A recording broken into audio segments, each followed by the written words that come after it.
Hola, buenos días. Yo soy Mariana de la Vega, soy R1 de Medicina Interna y vamos a empezar la clase de complicaciones de cirrosis hepática.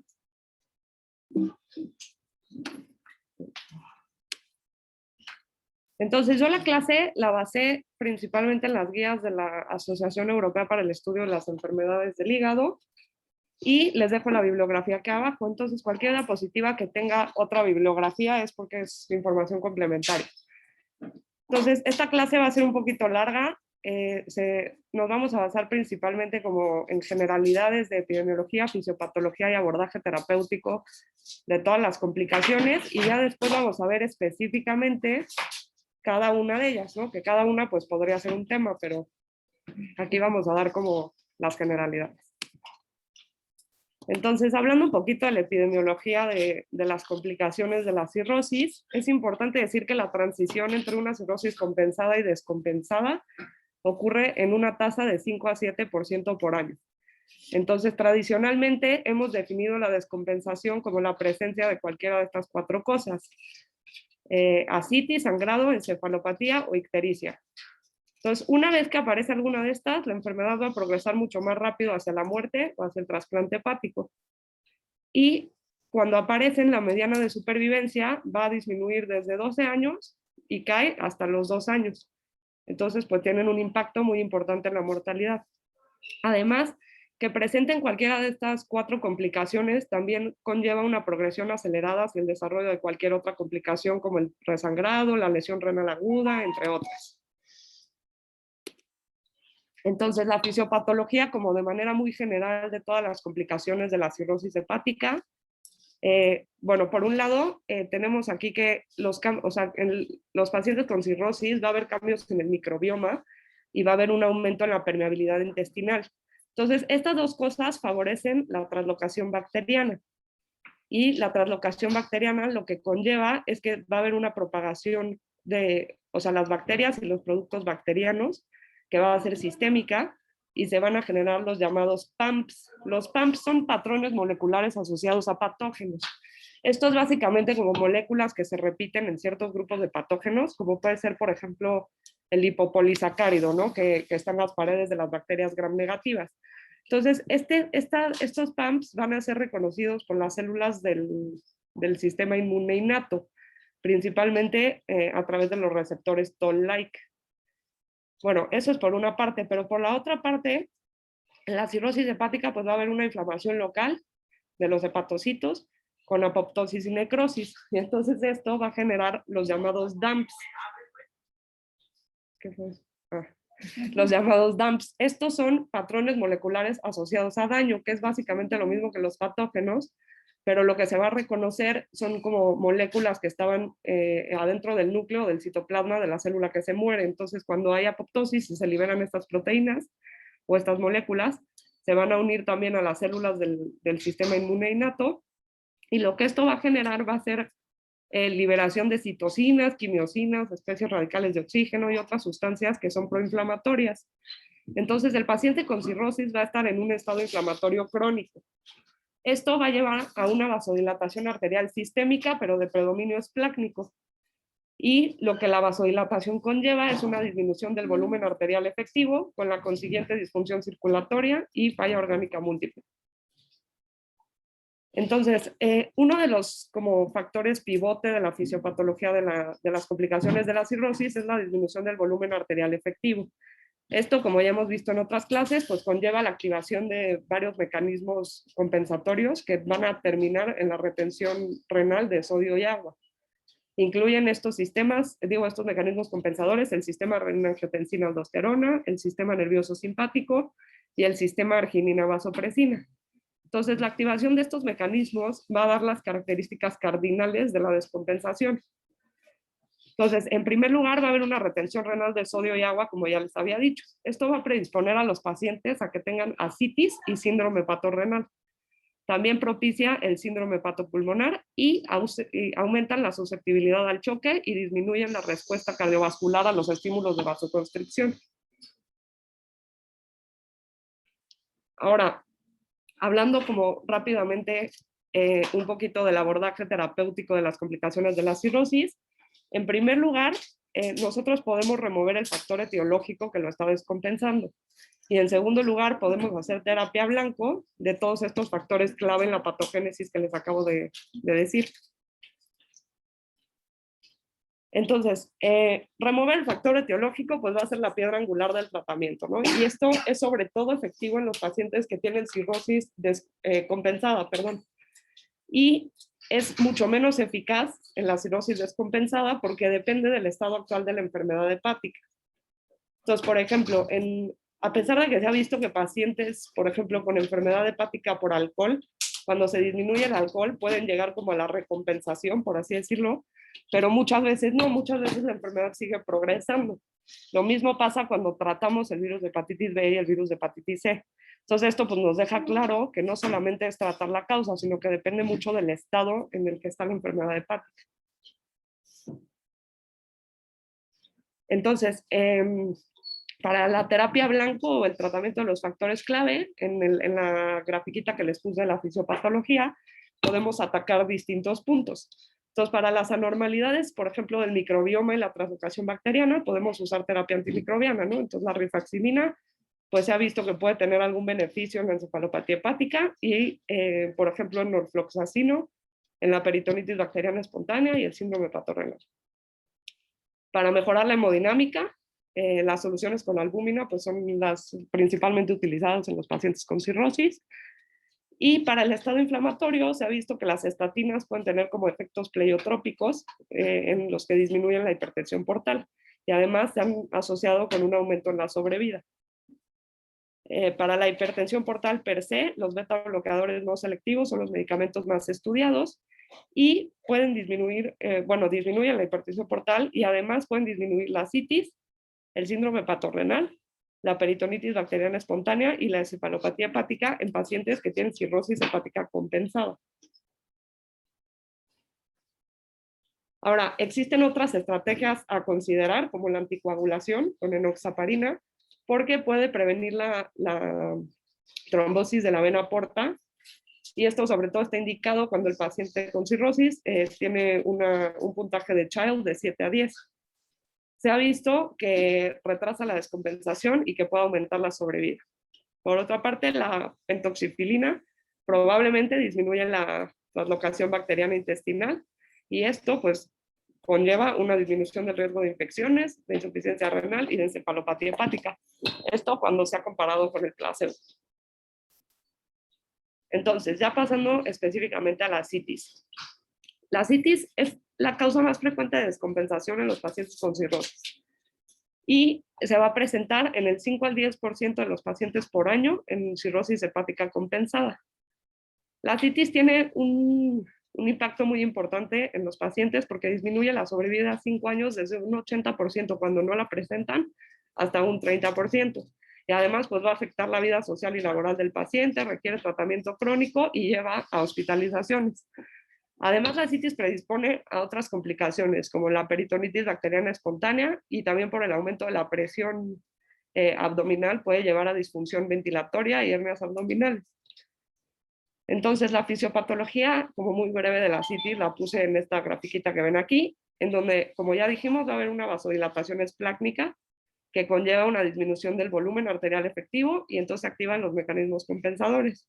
Esto genera que haya una retención renal de sodio. Entonces, estos pacientes son pacientes que constantemente van a estar en un balance positivo. Y el balance positivo pues, crónico va a llevar a una expansión del volumen extracelular, ya con la acumulación de líquido en el abdomen. Aquí me pareció importante poner que el 80% de los casos de ascitis van a ser por cirrosis hepática, pero siempre hay que tomar en cuenta que hay otras causas de ascitis, ¿no? Como la malignidad, la falla cardíaca, tuberculosis, pancreatitis, entre otras. Entonces, siempre indispensable hacer una historia clínica y una exploración física detalladas, más un ultrasonido abdominal, pruebas de laboratorio que nos orienten a la causa de la citis y siempre un análisis de líquidos.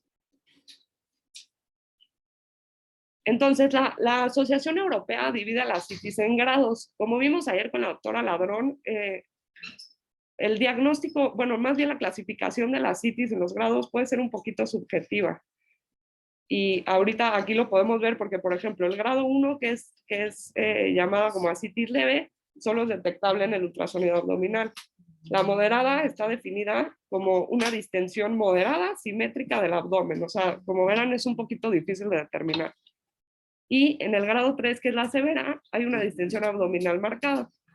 Ahora, la asitis también puede clasificarse como recidivante, que es aquella asitis que recurre en más de 3 ocasiones en un año, a pesar de que tenga tratamiento con restricción de sodio y un diurético.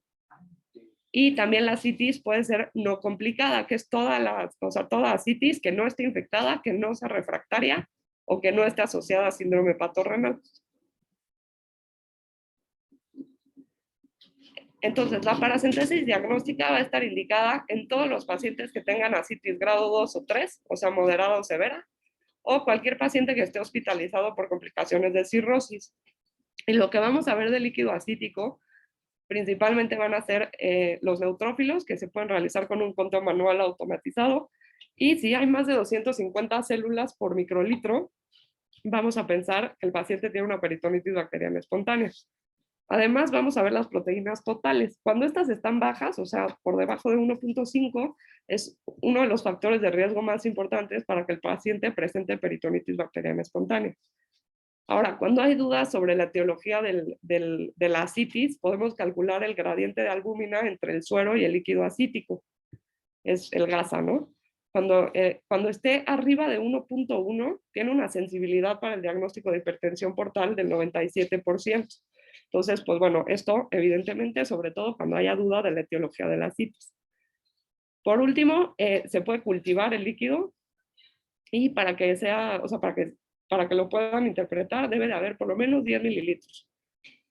Entonces, hay otras pruebas que podemos ya hacerle al líquido acítico, pero dependen de la sospecha clínica. Entonces, por ejemplo, si sospechamos una pancreatitis, pues podemos pedirle amilasa.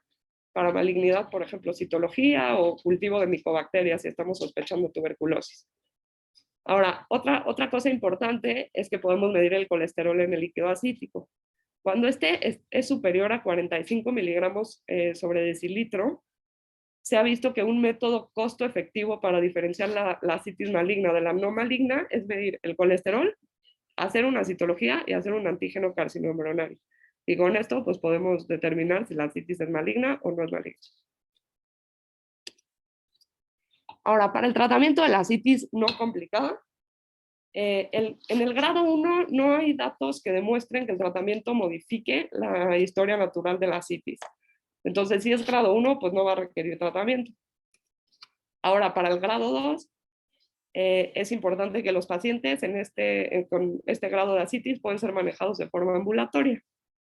Y el tratamiento se va a basar en la restricción de sodio y en diuréticos. Entonces, la restricción de sodio debe ser moderada, es decir, que sea de 4.6 a 6.9 gramos al día de sodio.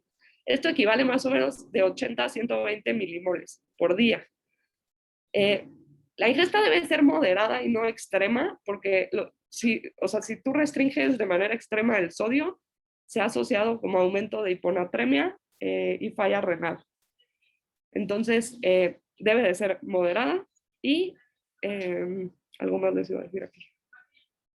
Y que tiene que ser bajo un programa nutricional y educacional apropiado, porque si no, se puede asociar con disminución de la ingesta calórica y malnutrición. Entonces, siempre moderada y con asesoría.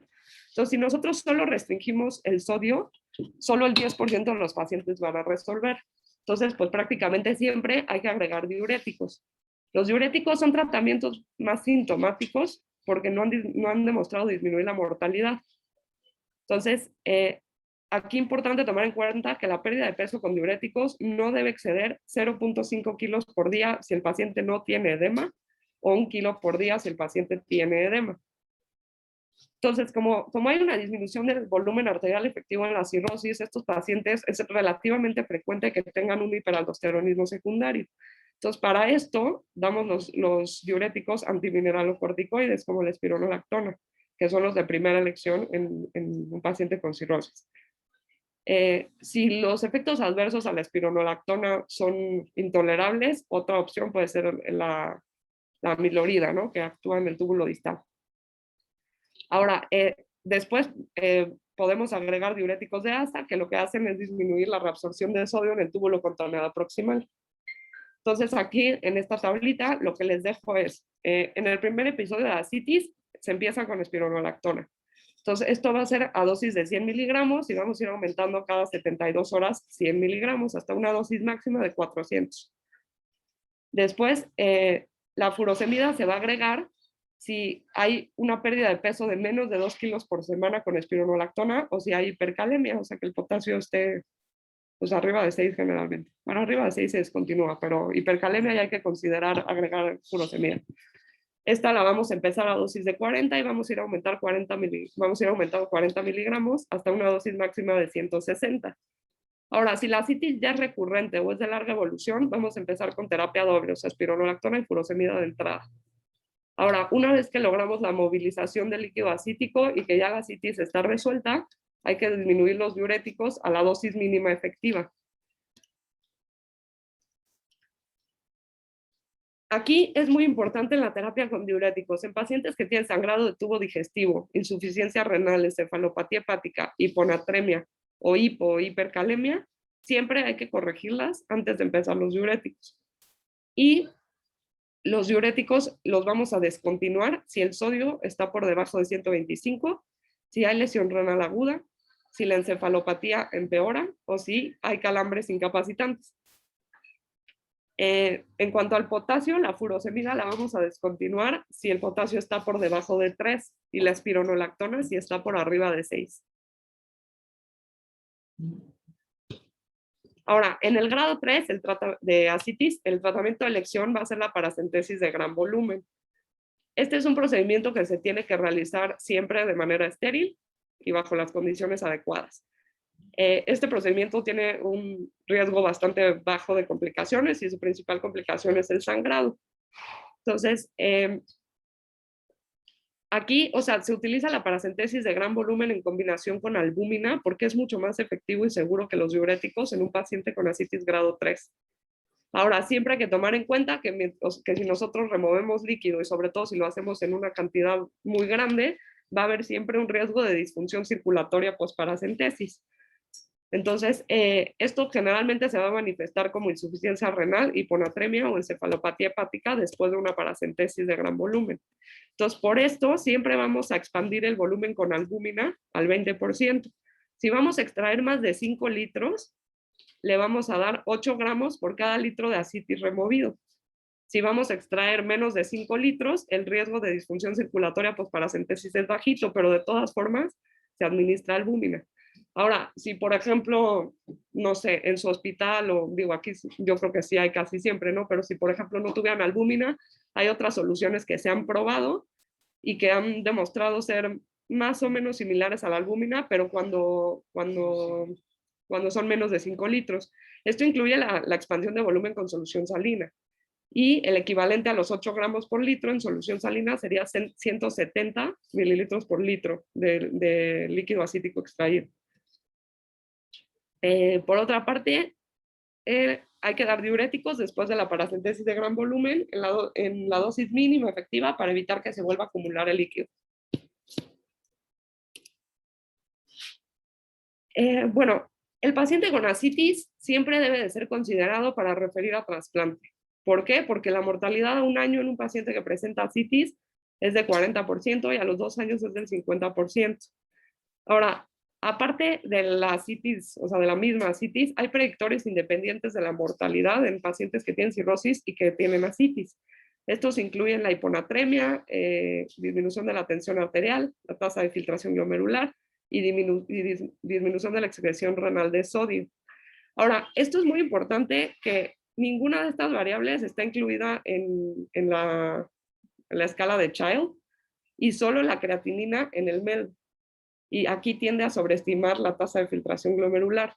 Esto es importante porque, bueno, o sea, para tratar de de superar estas limitaciones, se han desarrollado otras escalas como el MELD sodio o el MELD ascitis, pero solamente han podido superar esto parcialmente. ¿Esto por qué es importante? Porque la mortalidad con estas escalas está infraestimada en los pacientes con ascitis, entonces casi nunca son prioridad en las listas de trasplante. Entonces, pues siempre tomar en cuenta que un paciente con ascitis debe ser considerado para trasplante. Ahora, otra forma de clasificar a la ascitis es como ascitis refractaria, y la International Ascites Club la define como una ascitis que no puede movilizarse o la recurrencia temprana que no puede prevenirse con el tratamiento médico. Es importante hablar de la ascitis refractaria porque disminuye la sobrevida hasta 6 meses. Y estos pacientes con ascitis refractaria definitivamente deben ser referidos a un centro de trasplante hepático. Y como ya dijimos, la mortalidad de los pacientes con ascitis pues siempre va a estar infraestimada. Entonces, esto no hay manera de hacerlo como un poquito más didáctico, entonces les puse esta tablita de las definiciones. Entonces, la ascitis refractaria es definida como una ascitis resistente a diuréticos, que es lo que ya les había dicho. Una ascitis que no puede movilizarse o la recurrencia temprana que no puede prevenirse ni con la restricción de sodio ni con los diuréticos. Ahora, la ascitis intratable con diuréticos es lo mismo, pero que no puede prevenirse porque el paciente presenta efectos adversos a los diuréticos. Ahora, los criterios diagnósticos de la ascitis refractaria incluyen estos 4 puntos. Entonces, la duración del tratamiento la definen como un tratamiento intensivo, o sea, con espironolactona o furosemida a dosis máxima, que son 400 y 160 al día respectivamente, por una semana, y que el consumo de sodio sea de menos de 90 milimoles por día. Acuérdense que les dije que la restricción moderada equivalía como entre 80 y 120 milimoles por día. Después, la falta de respuesta al tratamiento la definen como una pérdida de peso media de menos de 0.8 kilos en 4 días y una excreción urinaria de sodio que va a ser menor a la ingesta. Después, la recurrencia temprana la definen como la reaparición de ascitis grado 2 o 3, 4 semanas después de que se logró movilizar el líquido ascítico. Y las complicaciones inducidas por diuréticos, pues son todas estas que ven aquí: encefalopatía hepática, insuficiencia renal, hiponatremia, hipo o hipercalemia y los calambres musculares incapacitantes. Entonces, el tratamiento de la ascitis refractaria es con paracentesis de gran volumen. Los diuréticos en pacientes que tienen ascitis refractaria hay que descontinuarlos y solamente se van a mantener si la excreción renal de sodio es más de 30 milimoles por día y si se toleran. Ahora, los beta bloqueadores no selectivos en el contexto de ascitis refractaria pues han demostrado evidencia bastante controversial, entonces hasta ahorita pues no están recomendados. Ahora, la derivación intrahepática transyugular, ¿cómo es? Derivación TIPS, portosistémica, intrayugular, transhepática. ¿Qué? Es que no me lo sé. Bueno, TIPS. Ajá. Derivación portosistémica transyugular intrahepática. Ok. Ha demostrado ser superior que la paracentesis de gran volumen para el control de la ascitis refractaria y disminuye la mortalidad en la ascitis que es recidivante, pero no en la refractaria. Entonces, lo que hace el TIPS es que va a descomprimir el sistema porta, ¿no? Porque hace una derivación de una rama portal intrahepática a una vena hepática. Es importante considerar que después de un TIPS los pacientes van a tener un aumento en la vasodilatación arterial, pero 4 a 6 semanas después va a mejorar la hemodinámica y la función renal y va a aumentar la excreción renal de sodio. Importante aquí, el 50% de los pacientes que les hacen TIPS van a presentar encefalopatía hepática si les ponen stents no cubiertos. Pero esta tasa disminuye hasta el 18% cuando se colocan stents de politetrafluoretileno. Digo, nada más como dato curioso. El TIP se complica en un 80% con una trombosis o una estenosis del stent.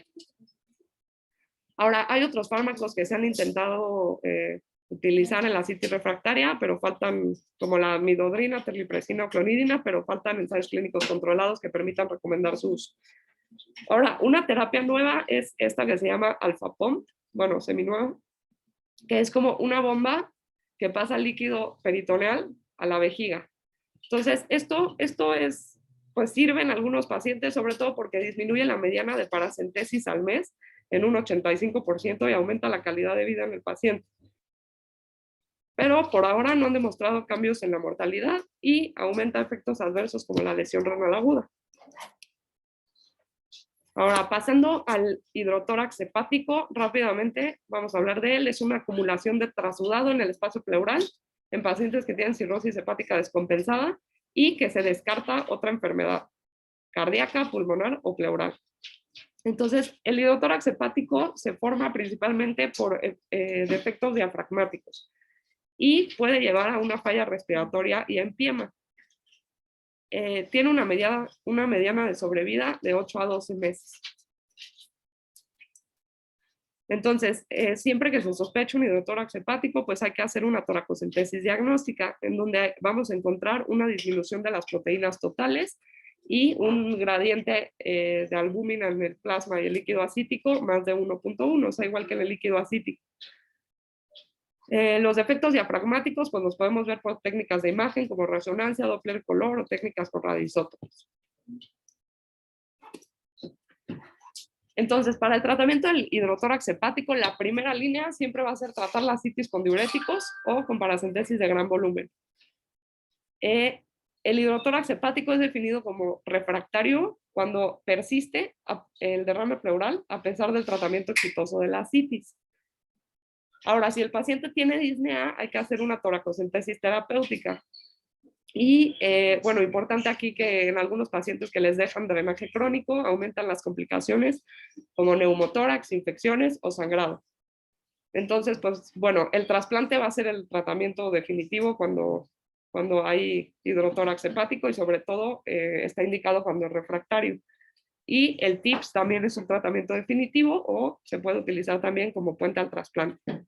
Ahora, cuando no es candidato a TIPS el paciente, se puede optar por la pleurodesis. Aquí hacen generalmente pleurodesis química. La pleurodesis es como, pues sí, o sea, instaurar en la pleura sustancias químicas para que se inflamen las capas de la pleura y se peguen, ¿no? Y entonces ya no se puede acumular el líquido. Esto generalmente se hace con tetraciclina, doxiciclina, bleomicina o iodopovidona. Cuando hacen pleurodesis, los pacientes tienen una respuesta completa en el 72%, pero las complicaciones también son muy altas, ¿no? Hasta el 82%. Bueno, cuando hay defectos diafragmáticos, se puede hacer una reparación toracoscópica con malla, pero bueno, eso ya se lo dejamos al cirujano, ¿no? Bueno, la encefalopatía hepática. Aquí algo muy importante es que la Asociación Europea y la Asociación Americana desde el 2014 no han sacado actualizaciones de encefalopatía hepática. Entonces, yo me basé en un artículo de revisión, como que habla justamente de esto, de que no se han sacado actualizaciones, y trata como de resumir todos los avances que ha habido, tanto pues, en la fisiopatología, en el conocimiento de la fisiopatología, diagnóstico y tratamiento de la encefalopatía. Entonces, bueno, la encefalopatía hepática tradicionalmente se ha definido como una disfunción cerebral causada por insuficiencia hepática y o cortocircuitos portosistémicos, que se manifiesta como un espectro amplio de anormalidades neurológicas y psiquiátricas que van desde alteraciones subclínicas hasta el coma. Esta es la definición tradicional. Pero es importante aquí tomar en cuenta que esta definición pues no toma en cuenta las diferentes causas de la encefalopatía hepática, o bueno, de la enfermedad de base del hígado, ¿no?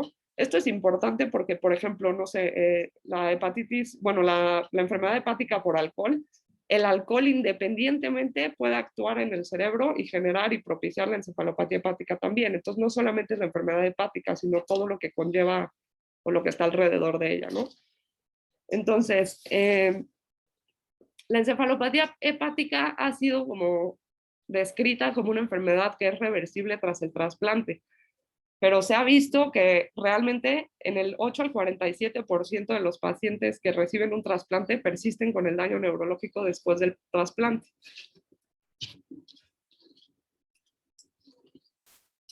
Entonces, como ya les había dicho, pues las etiologías de la enfermedad hepática y comorbilidades pueden afectar de forma independiente al cerebro.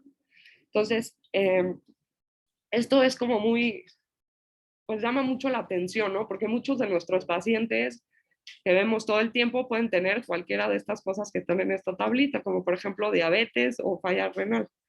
Además, otras cosas que contribuyen al desarrollo de la encefalopatía, pues es la severidad de la enfermedad hepática, la edad, el grado de hiperamonemia y la severidad del proceso inflamatorio, ¿no?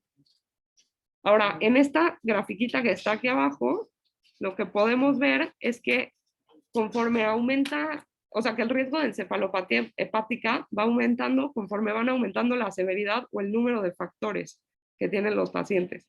Entonces, pues esto sí deja muy claro que no solamente es la enfermedad hepática, sino que también depende de la etiología de la enfermedad y de otras comorbilidades que tengan los pacientes.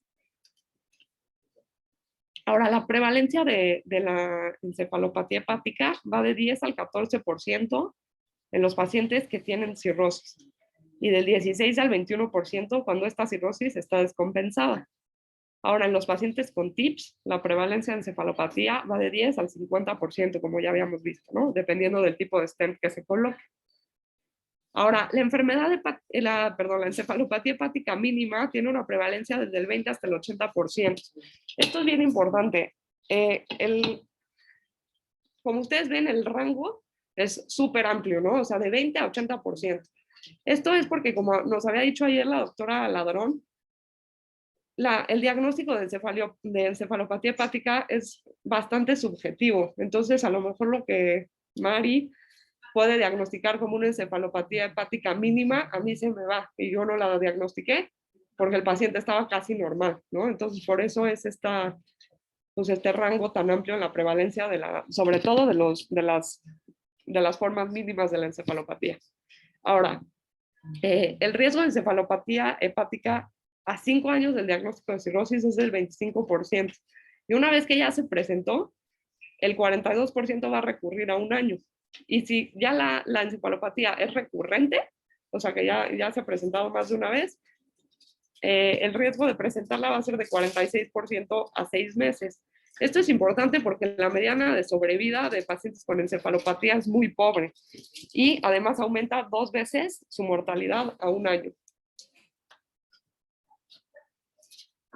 Ahora, la fisiopatología de la encefalopatía hepática, la verdad es que todavía hay muchas cosas por conocer y es muy compleja, pero aquí como a grandes rasgos les puse esta tablita que viene en el artículo que les puse aquí abajo, que en donde, bueno, podemos ver que el hígado con cirrosis va a generar pues, problemas sistémicos, ¿no? Como por ejemplo cortocircuitos portosistémicos, malnutrición, trastornos hidroelectrolíticos, entre otros, que van a propiciar la liberación de sustancias inflamatorias. Estrés oxidativo, lactato, ácidos biliares, van a aumentar el amonio y también la acumulación de manganeso. El manganeso es aquí muy importante porque, como sabemos, los metales juegan un papel de cofactor en distintas reacciones enzimáticas de nuestro organismo. Entonces, el manganeso actúa en la reacción de la glutamina sintetasa, que es como el proceso enzimático encargado de remover el amonio. Entonces, cuando el hígado falla, el manganeso se empieza a acumular, ¿ok? Y se va a depositar en los ganglios basales. Y se cree que esta es la principal causa de los síntomas psicomotores en la encefalopatía hepática. Entonces, todas estas sustancias inflamatorias que se empiezan a secretar, lo que hacen es alterar la permeabilidad de la barrera hematoencefálica. Esto genera que algunas sustancias que no podían pasarla, ahora sí la pasen, o que las que sí podían pasarlas la pasen en mayor cantidad. Entonces empiezan a acumular todas estas sustancias en el cerebro y lo que van a generar es disfunción de los astrocitos sobre todo. Y esto, bueno, los astrocitos también empiezan a aumentar la glutamina para tratar de remover el amonio. Entonces el astrocito se vuelve hipertónico y por esto se genera el edema cerebral. Esto va a llevar a una disfunción neuronal y ya cuando hay disfunción neuronal es cuando se presentan las manifestaciones clínicas de la encefalopatía. Además, también la microglía, o sea, la activación de la microglía tiene un papel importante en la patogénesis y además, por alguna razón que todavía no se conoce, los astrocitos entran en senescencia y también en muerte celular.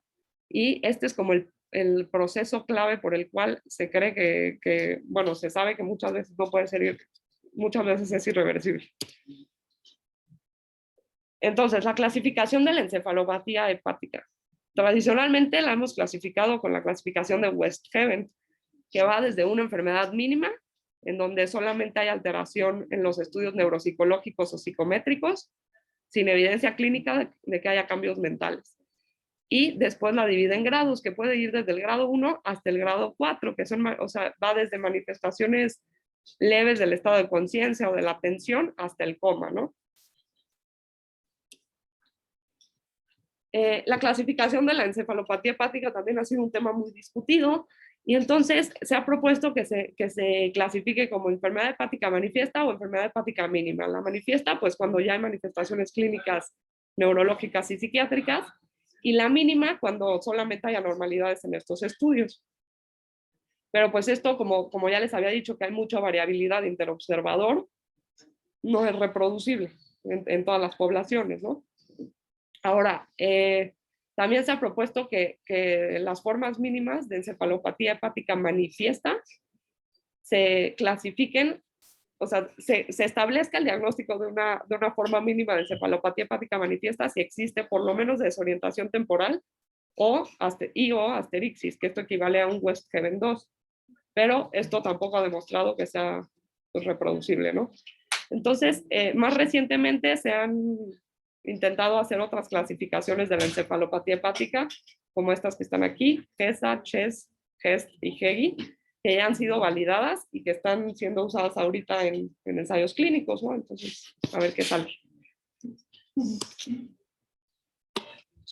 Ahora, el papel de la imagen en encefalopatía hepática es mucho más de investigación que diagnóstico.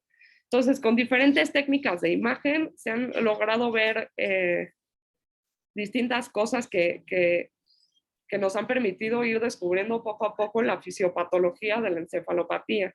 Entonces, por ejemplo, en la resonancia magnética con espectroscopía y mapping cerebral se han demostrado cambios funcionales y estructurales como el tamaño cerebral y el edema de los astrocitos y la hiperintensidad de los ganglios basales, que como ya les había dicho en teoría es por el manganeso, ¿no? O sea, por la deposición de manganeso ahí. Ahora, la espectroscopía por resonancia, midiendo la relación glutamina-mioinositol, en donde la glutamina estaría alta y el mioinositol bajo, permiten identificar a pacientes con alto riesgo de encefalopatía hepática, pero pues obviamente no es algo que se hace de rutina porque no es un estudio muy disponible y es un estudio muy caro, ¿no? Y así con otras técnicas de imagen, ¿no? O sea, se ha ido conociendo qué es lo que está pasando en la encefalopatía hepática. Pero sí quédense con que es un papel mucho más de investigación que de diagnóstico. Ahora, este artículo en el que me basé, pues sugiere que el diagnóstico de la encefalopatía hepática, bueno, siempre va a ser clínico, ¿no? Pero aquí sugiere que sea en un two-step approach. Entonces, el primer paso va a ser preguntarnos, ¿el paciente tiene una enfermedad hepática lo suficientemente grave como para que pueda desarrollar encefalopatía hepática? Y ya en base a eso vamos a clasificar la severidad de la encefalopatía hepática. Entonces, bueno, la severidad con el Child y el MELD. Si es un paciente que tiene Child A, hay que buscar intencionadamente cortocircuitos portosistémicos grandes para que justifique la encefalopatía hepática. Y también podemos medir los niveles de amonio. Si es normal, es poco, o sea, si son normales, es poco probable que sea encefalopatía hepática. Ahora, el segundo paso es descartar otras causas de enfermedad neuropsiquiátrica, abstinencia, enfermedad psiquiátrica, sobredosis, trastornos electrolíticos, entre otras, ¿no? Entonces, de esta manera, nosotros ya podemos tener por lo menos una sospecha bastante elevada de encefalopatía hepática. Ahora, ¿cuándo vamos a hacer imagen? Cuando el diagnóstico no es claro o cuando tiene focalización. Y también se ha sugerido tomar la respuesta al tratamiento como una herramienta diagnóstica. Entonces, si responde a medidas antiamonio, pues entonces sí era encefalopatía hepática, ¿no? Y esto es de especial utilidad en las formas mínimas de la encefalopatía hepática. Ahora, hablando un poquito del amonio, que es como pivote en la fisiopatología de la encefalopatía hepática, es importante que sepan que no hay correlación directa entre los niveles y el grado de la encefalopatía hepática. O sea, no porque tenga niveles muy altos entonces tengo una encefalopatía grado 4, ¿no? O sea, no tiene nada que ver, no se correlacionan directamente. Pero el diagnóstico de encefalopatía hepática es incompatible con un nivel de amonio normal.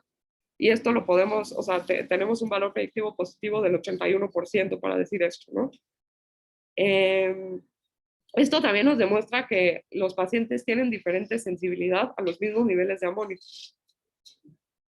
Ahora, también el amonio tiene un rol pronóstico, entonces, sobre todo cuando es falla hepática aguda, cuando está por arriba de 120 micromoles por litro, se puede identificar a pacientes de alto riesgo de desarrollar hipertensión intracraneal y edema cerebral. En la cirrosis hepática, como ya les dije, no hay una correlación directa, pero sí se ha visto que mientras más altos son los niveles de amonio, también más alto es el grado de encefalopatía hepática, pero la correlación no es directa. Bueno, el aumento del amonio también ha estado asociado con disminución de la sobrevida en un paciente con cirrosis hepática descompensada. Ahora, bueno, el tratamiento de la encefalopatía hepática.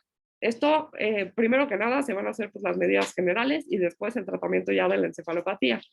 Entonces, en primer lugar, siempre hay que cuidar las alteraciones del estado de conciencia, haciendo su ya conocido ABC, o sea, protegiendo la vía aérea y la hemodinámica, y cuidar el entorno del paciente para prevenir el daño físico, ¿no? Porque acuérdense que también son pacientes con manifestaciones psiquiátricas y, bueno, pueden ser un peligro.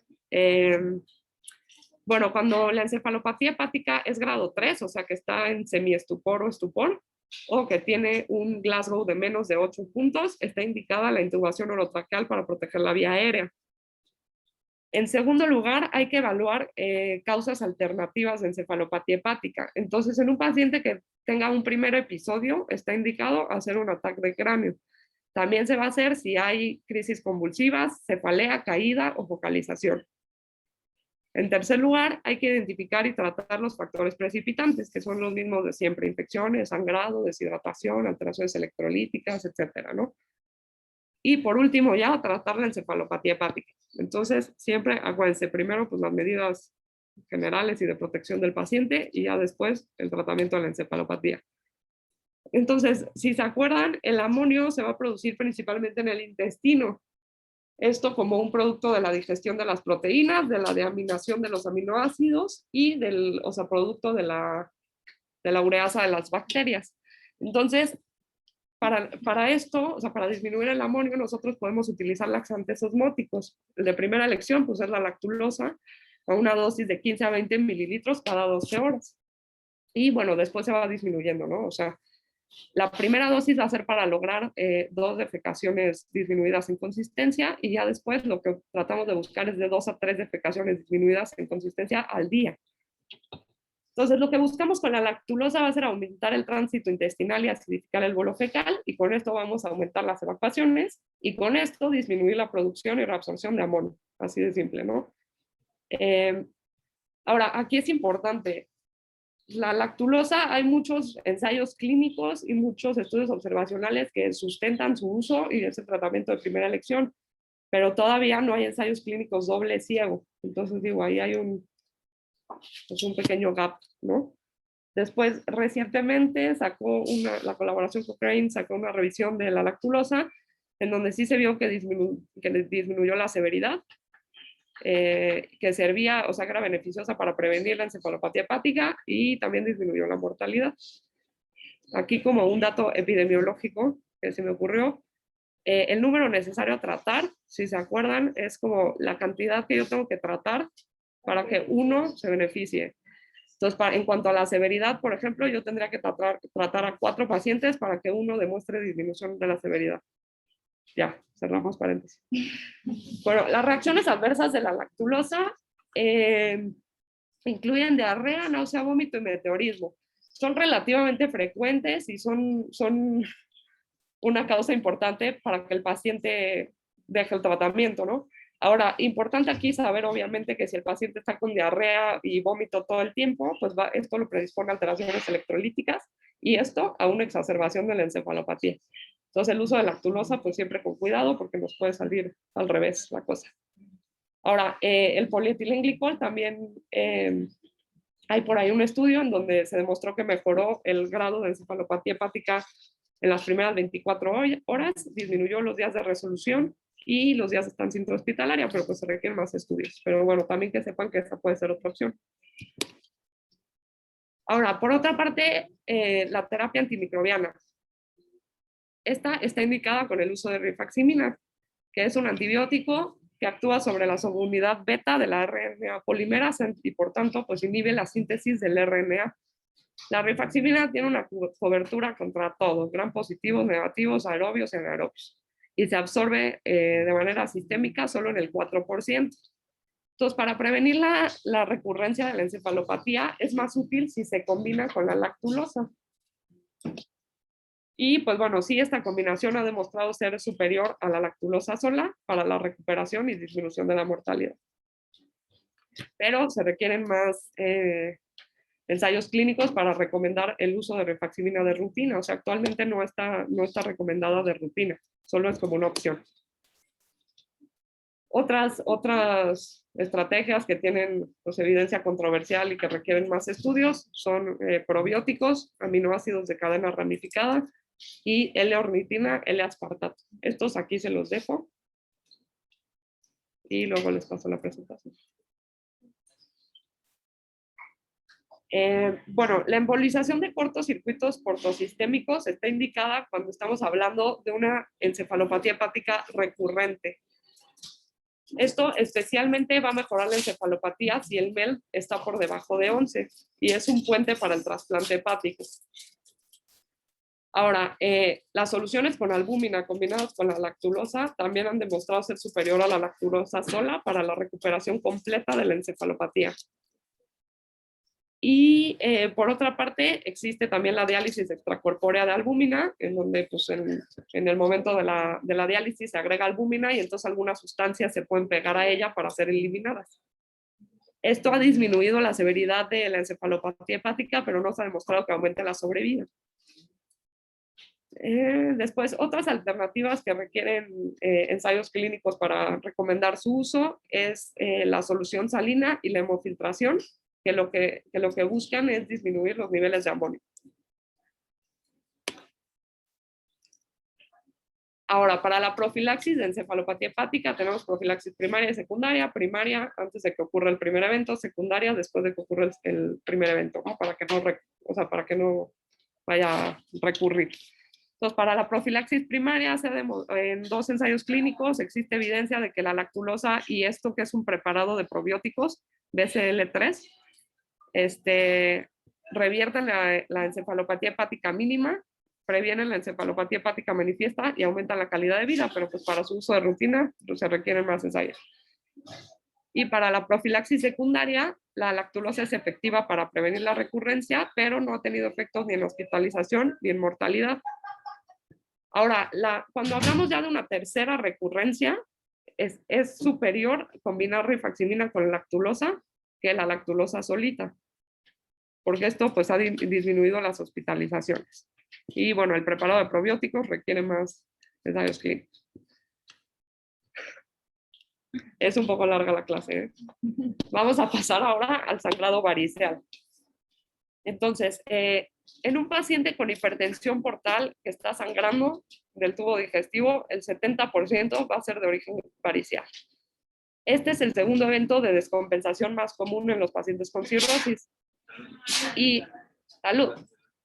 Y la mortalidad con cada episodio de sangrado es del 15 al 25% a las 6 semanas. Entonces, pues sí tiene una mortalidad importante. Bueno, aquí es importante decir que la hipertensión portal tiene una relación directa con el riesgo de del desarrollo de varices gastroesofágicas. Entonces, a mayor hipertensión portal, pues más riesgo de desarrollarlos, ¿no? Esto lo podemos ver reflejado en estos datos, en el que 42% de los pacientes con Child A van a tener varices gastroesofágicas y el 72% de los pacientes con Child B y C. Ahora, el sangrado variceal se produce porque hay una ruptura de la pared por exceso de tensión. Y la cantidad del sangrado pues, va a estar relacionada obviamente con la presión transmural, con el área de ruptura, con la viscosidad y si hay o no hay alteraciones en la hemostasia. La presión portal, entonces, es el factor clave en la determinación de la ruptura variceal y la severidad del sangrado.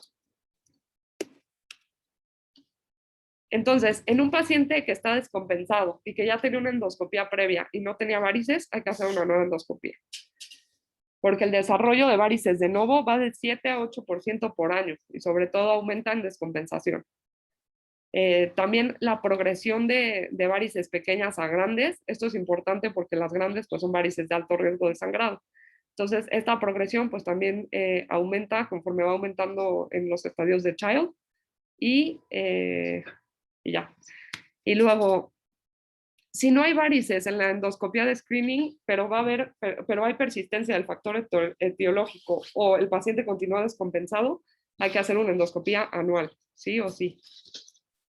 Ahora, las varices de alto riesgo son todas las varices que sean medianas o grandes, eso quiere decir que la endoscopía no colapsen cuando se insuflan, o varices pequeñas que tengan signos rojos, que es esto del red whale mark, así se llama. Son estas como manchas longitudinales. Esto, aunque las varices sean pequeñas, si tienen esto, las hace automáticamente varices de alto riesgo. O sea, en tercer lugar, varices de alto riesgo son aquellas pequeñas, pero que el paciente tenga un Child C.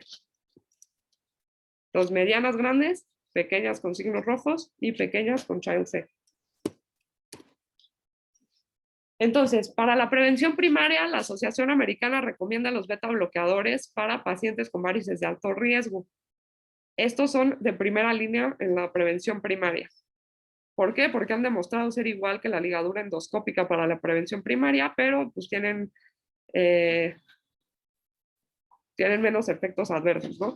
Además, la ligadura no impacta en la hipertensión portal y no previene otras complicaciones y requieren endoscopías de vigilancia. Entonces, sí, los beta bloqueadores, pues hasta ahorita son de primera elección en la prevención primaria. Ahora, en la prevención secundaria, la terapia doble es de primera elección. Beta bloqueadores más ligadura. Pero aquí siempre tomar en cuenta que los beta bloqueadores son la piedra angular del tratamiento. Esto se ha visto porque aumenta la sobrevida cuando se agregan a la ligadura, pero la ligadura no aumenta la sobrevida cuando se agrega beta bloqueadores. Entonces, si van a escoger uno, que sea beta bloqueadores. Pero bueno, para la prevención secundaria siempre terapia doble. Ahora, si ya sangró y no damos prevención secundaria, van a resangrar en un 60 al 70% de los casos de 1 a 2 años. Ahora, esto es algo como relativamente nuevo, en donde se ha utilizado, o sea, se recomienda utilizar el gradiente de la presión de las venas hepáticas para guiar la terapia con beta bloqueadores en los pacientes con varices de alto riesgo. Esto se ha recomendado porque si lo haces así, tiene una sobrevida similar a hacer TIPS, que es el tratamiento realmente más efectivo para disminuir el sangrado. Pero pues bueno, este método es invasivo y tiene poca disponibilidad. Ahora, si el paciente tiene una citis refractaria y se está buscando dar profilaxis secundaria, hay que hacer TIPS. Eso es lo que está indicado. Hablando un poquito de los beta bloqueadores no selectivos de elección son el propranolol, a una dosis de menos de 160 miligramos al día, y el nadolol. Entonces, también está el carvedilol, que puede ser una opción interesante porque tiene una actividad intrínseca anti-alfa-1 adrenérgica, que lo que hace es disminuir la resistencia portocolateral e intrahepática, pero conlleva esto un mayor efecto en la tensión arterial sistémica. Entonces, de primera elección van a ser propranolol y nadolol. Ahora, los beta bloqueadores van a disminuir la hipertensión portal porque disminuyen el gasto cardíaco y el flujo esplácnico. Y además, pues tienen un efecto alfa-1 adrenérgico que lo que hace es hacer una vasoconstricción esplácnica. Acuérdense que en la cirrosis pues hay una vasodilatación esplácnica y esto pues es de lo más beneficioso, ¿no? ¿Qué más? Bueno, recientemente, muy importante, se ha discutido bastante si los beta bloqueadores pueden ser deleterios en pacientes con cirrosis hepática avanzada. Y esto no se sabe porque obviamente la mayoría de los ensayos clínicos no incluyen pacientes con cirrosis hepática avanzada, sobre todo pacientes con ascitis refractaria o peritonitis bacteriana espontánea. Entonces, obviamente, pues los beta bloqueadores conllevan efectos hemodinámicos que en pacientes que ya están muy avanzados puede empeorar la hemodinamia y empeorar la enfermedad hepática. Entonces siempre hay que considerar que los beta bloqueadores sí se pueden descontinuar y se deben descontinuar en ciertos escenarios y por lo menos si no disminuir la dosis. Estas son las indicaciones para descontinuar los beta bloqueadores o disminuir la dosis. Cuando hay hiponatremia menos de 130, cuando disminuye la tensión arterial media o el gasto cardíaco, cuando la presión arterial sistólica es menos de 90, cuando la creatinina aumenta más de 1.5, si la citis es refractaria o si hay un evento agudo, sangrado, sepsis, peritonitis, presión renal aguda, lo que sea. Ahora, entonces el tratamiento en agudo del sangrado variceal, primero que nada, pues va a ser restaurar la volemia. Esto se hace generalmente poniendo 2 vías y las soluciones cristaloides han demostrado ser igual que las coloides. La transfusión la vamos a realizar cuando la hemoglobina está por debajo de 7 con un objetivo de 7 a 9. Ahora, mientras más rápido se agreguen fármacos vasoactivos, va a ser mejor. Terlipresina, somatostatina, octreotide, ¿no? Por 3 a 5 días. Cualquiera de estos fármacos lo que hace es disminuir el flujo portal. Y con esto, pues obviamente la hipertensión portal, que como ya vimos es el factor clave para que las varices desangren. Entonces, siempre agregar fármacos vasoactivos. Me parece que en México los 3 están disponibles. En Estados Unidos solamente el octreotide. Digo, por si querían saber. Luego, estos fármacos lo que hacen es disminuir el sangrado activo durante la endoscopía y la facilitan, entonces también para eso nos sirven, ¿no? Y disminuyen el resangrado temprano y aumentan la sobrevida, entonces siempre pues agregarlos lo más pronto posible. Ahora, en tercer lugar, para el sangrado variceal hay que dar profilaxis antibiótica y además cultivar. Porque vamos a ver después que la principal complicación pues son las infecciones bacterianas. Entonces, de primera línea se va a dar ceftriaxona y como alternativa norfloxacina. Ahora, como ya vimos, hay que evitar betabloqueadores y vasodilatadores cuando el sangrado es agudo. Ahora, una vez que logremos la estabilidad hemodinámica en el paciente que está sangrando, hay que hacer una endoscopia superior en las primeras 12 horas. Perdón. Hay que dar eritromicina 250 miligramos IV de 30 a 120 minutos antes para aumentar el vaciamiento gástrico y que mejore la visibilidad en la endoscopia. Ahora, si hay sangrado variceal, o sea, si en la endoscopia se demuestra que el sangrado sí es variceal, hay que hacer una ligadura. Esta, perdón, es superior a la escleroterapia. Entonces, como ya les había dicho, el tratamiento endoscópico más fármacos vasoactivos es superior a la monoterapia solo con tratamiento endoscópico. Entonces, siempre agregar los vasoactivos. Ahora, contrario a lo que se ha visto en otros tipos de sangrados no variceales, los IVPs no tienen eficacia en el sangrado varicial. Lo que sí es que pueden disminuir las úlceras post-ligadura. Después, el tamponamiento con balón en un sangrado masivo se puede utilizar como puente al tratamiento definitivo, pero no más de 24 horas. Esto, por ejemplo, si el paciente está muy inestable o si no hay una endoscopía disponible a corto plazo, se puede hacer el tamponamiento con balón. Pero esto ya lo habíamos visto, creo. Acuérdense que una de las complicaciones más frecuentes es neumonía por broncoaspiración. Entonces, si se va a tamponar, siempre hay que intubar.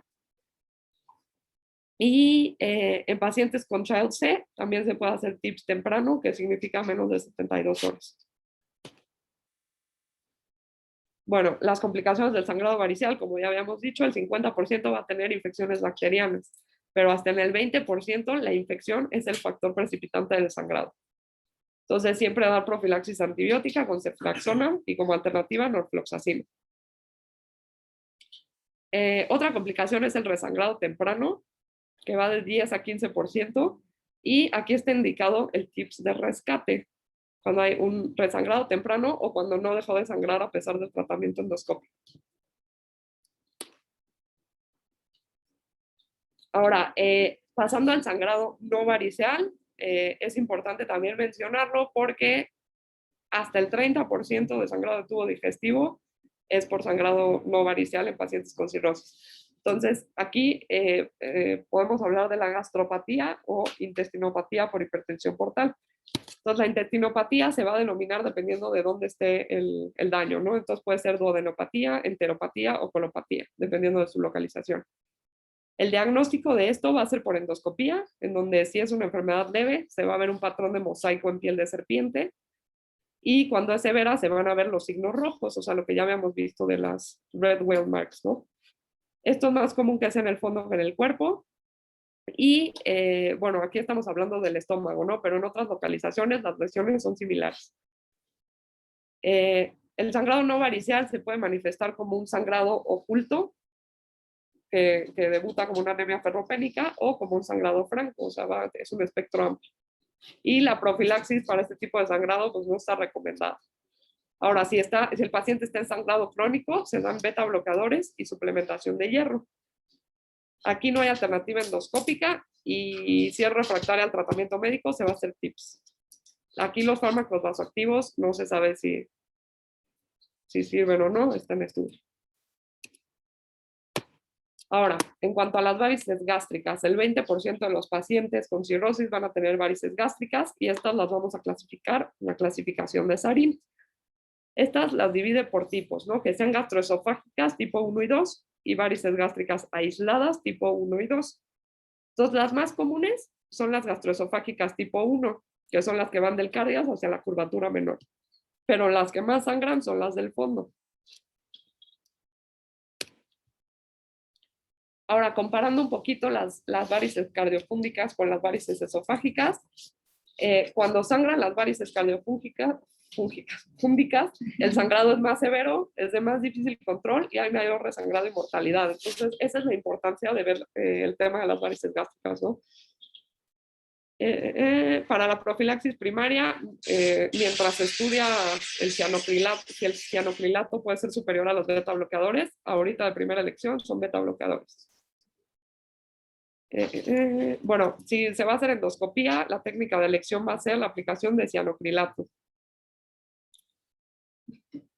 Y cuando hay un resangrado, el TIPS es superior al cianocrilato, y entonces hay que considerar TIPS temprano. Y si las varices son fúngicas y tienen colaterales grandes, se puede considerar la embolización selectiva. Bueno, pasamos entonces a las infecciones bacterianas. La cirrosis hepática, por todo lo que hemos visto de alteraciones en la microbiota, translocación bacteriana, etcétera, aumenta el riesgo de infecciones bacterianas.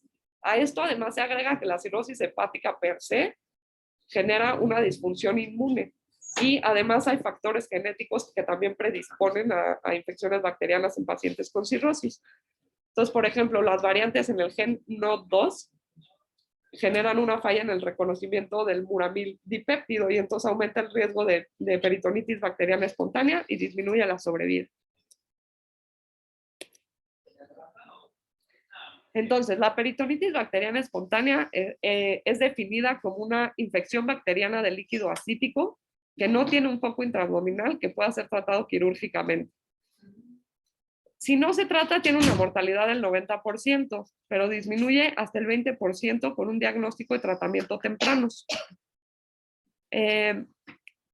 Aquí esto lo podemos demostrar porque en pacientes en donde la paracentesis diagnóstica ha sido después de 12 horas del ingreso, la mortalidad ha aumentado 2.7 veces. Entonces, siempre diagnóstico y tratamiento temprano, ¿no?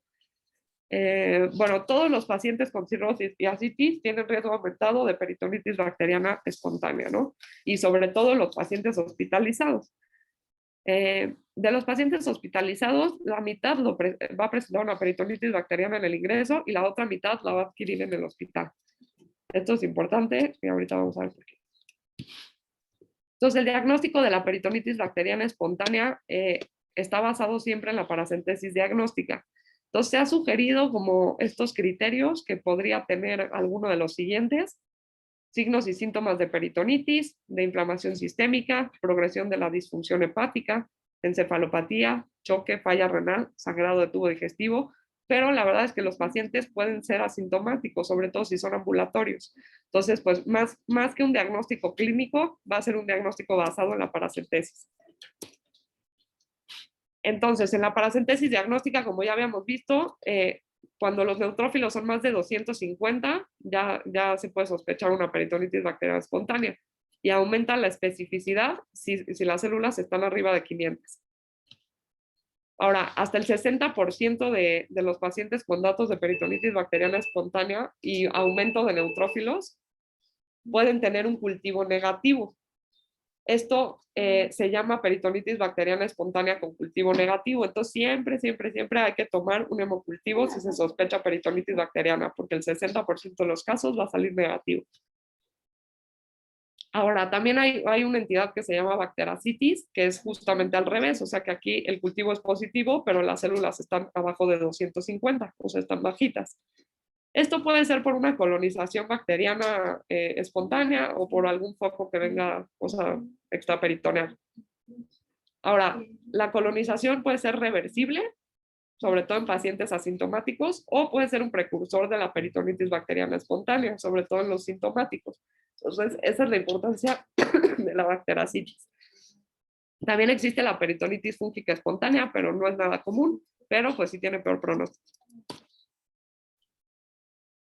Ahora, la peritonitis bacteriana secundaria equivale al 5% de las peritonitis en el paciente con cirrosis y es una peritonitis por perforación o por inflamación intraabdominal. O sea, por ejemplo, si el paciente tiene una apendicitis y no lo operaron y se perforó, pues puede haber una peritonitis bacteriana ahí, pero es secundaria. Hay que sospecharla si hay signos o síntomas localizados, si el cultivo es positivo pero es polimicrobiano, si hay un aumento muy importante de neutrófilos y si sobre todo si las proteínas totales del líquido acítico están aumentadas, porque acuérdense que cuando estamos hablando de peritonitis bacteriana, mientras más bajitas estén, pues más tienen riesgo de peritonitis, ¿no? Entonces en la secundaria pues estarían altas. Y sospecharla también si hay falla al tratamiento. Entonces, en estos casos, pues solicitar ataque abdominal y hablarle a nuestro amigo el cirujano. Bueno, entonces el antibiótico empírico de elección para una peritonitis bacteriana espontánea es cefotaxima, 4 gramos al día por 5 a 7 días. Hay otras alternativas como el amoxiclavo, el ciprofloxacino y el ofloxacino oral. Se puede utilizar para peritonitis bacteriana espontánea no complicada. Eso quiere decir que no tenga falla renal, que no tenga encefalopatía, que no tenga sangrado de tubo digestivo, ilio o choque. Entonces, siempre recordar que los pacientes con cirrosis tienen aumento del riesgo en las infecciones por microorganismos multidrogoresistentes. Esto, si recordamos, es la resistencia a por lo menos un fármaco de más de 3 categorías de antibióticos. Y bueno, que el microorganismo que aislemos sea resistente aumenta 4 veces el riesgo de mortalidad por peritonitis bacteriana. Entonces, esta es la importancia de hablar de este tema, ¿no? Bueno, siempre hay que separar la peritonitis bacteriana adquirida en la comunidad de la nosocomial. Entonces, por eso hablaba como de que la mitad la van a adquirir en el hospital, porque obviamente si la adquieren en el hospital, tienen mucho más riesgo de agarrar un microorganismo multidrogoresistente. Y bueno, aquí el tratamiento antibiótico va a depender de la prevalencia de microorganismos multidrogoresistentes en el área en donde se encuentre el paciente. Entonces, si es un área de baja prevalencia, se da piperacilina tazobactam, y si es de alta prevalencia, pues ya entramos directo con el combo Merovan. Bueno, siempre hay que monitorizar la respuesta al tratamiento 48 horas después con una paracentesis. La falla del tratamiento es definida como que los neutrófilos no bajan más del 25% después de 2 días y o empeoran perdón, los signos o síntomas. Si hay falla al tratamiento, siempre hay que sospechar resistencia o peritonitis secundaria. Y bueno, hay que escalar el tratamiento. Aquí les puse como los esquemas que se utilizan dependiendo de la sospecha clínica que tengamos o lo que nos salga en el cultivo. Entonces, agregar albúmina a la cefotaxima ha demostrado disminuir la incidencia de síndrome hepatorrenal y disminuir la mortalidad, sobre todo cuando los pacientes tienen bilirrubina más de 4 y creatinina más de 1. Y bueno, hay que descontinuar IVPs si se sospecha peritonitis bacteriana espontánea porque probablemente aumenten el riesgo de desarrollar.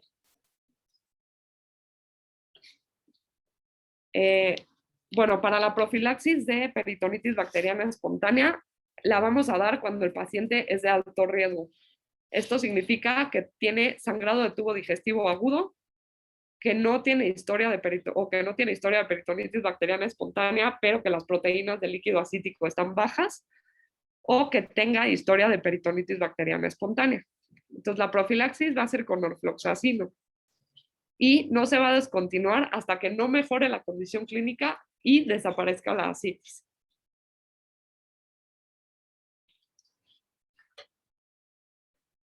Si ya hubo una peritonitis bacteriana espontánea previa, la tasa de recurrencia a un año es del 70%. Entonces, siempre son pacientes que se deben de considerar para trasplante también.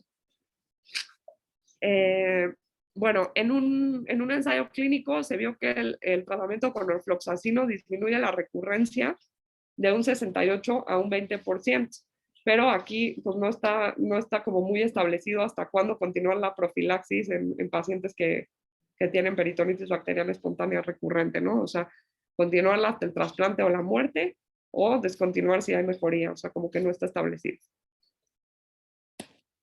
Y yo creo que es que nosotros nos tenemos que bajar a urgencias. Doc, no sé si podamos continuar mañana la clase porque todavía falta. Sí, todavía falta lo que es el síndrome hepatorrenal. Ajá. Y ese es importante porque es de lo que se mueren la mayor parte de los pacientes. El tema de mañana, ¿cuál sería?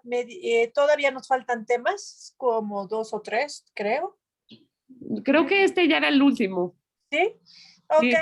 Pues dependerá del doctor Montiel si considera que veamos esto el final, que lo veamos mañana, porque pues sí, es que te tocó todo. Sí, sí, te iba a decir, sin problema. Sí. Ok. Le mandé al doctor Montiel y le compartí también a Alejandra una ecuación que se llama Grail, que es para calcular la filtración glomerular, porque ese siempre es el tema, y sobre todo ahora que hay más cirróticos que son diabéticos. Entonces, pues ahí hay muchos factores para la disminución de la filtración glomerular, pero se considera que aquel paciente que tiene una creatinina más de 0.7 es un paciente que puede tener ya una disminución de la filtración glomerular. Sobre todo porque pues estos pacientes no tienen tanta masa muscular. Y luego también con respecto al tratamiento de la ascitis, muchas veces lo que ahora se está tratando de hacer es el uso del diurético, sobre todo de la furosemida, de acuerdo a la filtración glomerular, porque cuando un paciente es un cirrótico así muy simple, sí esa relación de 100-40 te funciona súper bien, pero cuando es diabético y tiene una falla renal previa, sí ya es algo más complicado. Pero sí, seguimos viendo esto si quieren mañana temprano y voy a buscar alguna otra cosa sobre encefalopatía que les quería compartir. Y lo del antibiótico, te quería comentar que sí, efectivamente es cierto, uno nunca encuentra una